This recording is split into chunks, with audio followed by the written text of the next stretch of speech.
The market is obsessed with Europe, Greece in particular. There are many growing concerns that the troubled Greek nation might actually default on its debt, and that has investors really wondering about the fate and future of the Eurozone in general. But what do you think? Should Greece just get it over with and default already so we can move on? One reader, Mod XL, thinks so. Greece should leave the union, default, and bring back their old currency. Stop delaying the inevitable.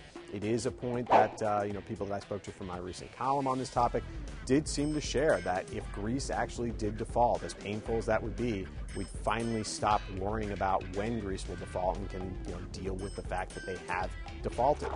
Bleaker 007 agreed, shaken not stirred. Default or restructuring different flavors of the same ice cream is the best option.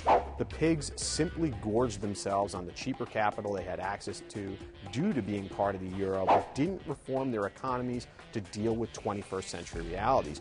Great warning for the rest of us, and that's a fantastic point because clearly the U.S. has some debt problems of its own, as we all know. So it's very fascinating that the emerging markets are in better fiscal shape in terms of lower debt to GDP ratios, that they might be able to bail out Europe, and I hate to say it, maybe us down the road as well.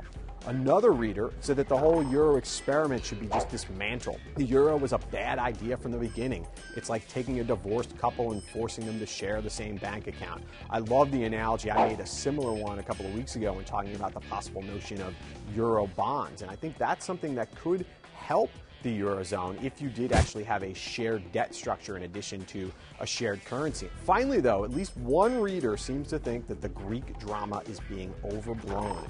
Mantouvalo writes that Greece was going to default in the summer of 2010, then in March 2011, then July 2011. Aren't you bored yet? You should be. Greece will never default. That might be being too optimistic about Greece. I think the question now probably is not a matter of if, but when. And the big concern is that the European Union may continue to just kick the can down the road, hope for the best, and just try and delay the inevitable, as another reader pointed out. And sadly, we may still be talking about this in March and July of 2012.